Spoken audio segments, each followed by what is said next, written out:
ভুল করেও আপনি এই অপশনটি অফ করে রাখবেন না। অফ করলে আপনার বিপদ আসতে পারে। তাহলে অন করতে হবে।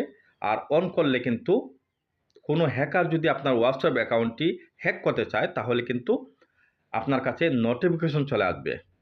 তাহলে কোন সেটি অপশন এবং এই অপশনটি কীভাবে অন করতে হয় সেটা দেখার জন্য আমার সাথেই থাকুন। পাশাপাশি আমার পেজটি ফলো দিয়ে শেয়ার করে দিবেন যাতে অন্যরা দেখতে আর সুযোগ পায় এবং আপনারও কাজে আসতে পারে। পাশাপাশি আমার ইউটিউব চ্যানেলটি সাবস্ক্রাইব করে রাখবেন।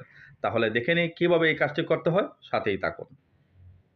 এই কাজটি করতে প্রথমে চলে যাবেন হোয়াটসঅ্যাপ অ্যাপে, তারপর চলে যাবেন সেটিংয়ে, উপরে একটি ডটে ক্লিক করার মাধ্যমে চলে যাবেন সেটিংয়ে।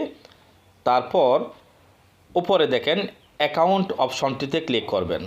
অ্যাকাউন্ট অপশনে ক্লিক করার পর দেখেন উপরে আছে security and notification. Security and নোটিফিকেশনে ক্লিক করবেন।